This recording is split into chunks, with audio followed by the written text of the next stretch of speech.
एक स्टूडेंट ने मेरे से डाउट पूछा कि सर अगर पृथ्वी के एक सिरे से दूसरे सिरे तक खोदा जाए और फिर अपने दोस्त को इसमें धक्का दे देता हूँ, मजाक में बोला, तो यहाँ से यहाँ तक गिरने में कितना टाइम लगेगा।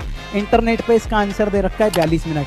बिल्कुल हाइपोथेटिकल क्वेश्चन है, एयर रेजिस्टेंस को नेग्लेक्ट करना है तब जाके ये आंसर आता है। लेकिन सुनो देखो, अगर किसी व्यक्ति को आप धक्का देके फेंकते हो तो आपको पता होना चाहिए कि जैसे जैसे नीचे गड्ढा खोद के आप जाओगे ग्रेविटी की वैल्यू घटती रहती है और सेंटर पे आके ग्रेविटी की वैल्यू होती है 0।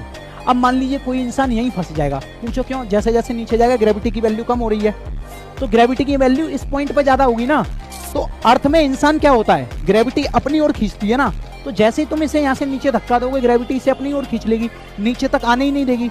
मान लीजिए तुमने रॉकेट में बिठा दिया इसे, नहीं हम तो इतना फोर्स लगा के भेजेंगे कि ये सेंटर भी पार कर सके। तो अब ये सेंटर पार कर लेता है अगर गलती से, पर वो भी नहीं कर पाएगा क्योंकि सेंटर का जो टेम्परेचर होता है ना वो सन के टेम्परेचर के आसपास होता है। अर्थ के सेंटर पे टेम्परेचर, यहाँ पे मोल्टन मेटल्स होते हैं, पिघले हुए मेटल्स जो कि घूम रहे होते हैं, जिसकी वजह से अर्थ की मैग्नेटिक फील्ड बनती है।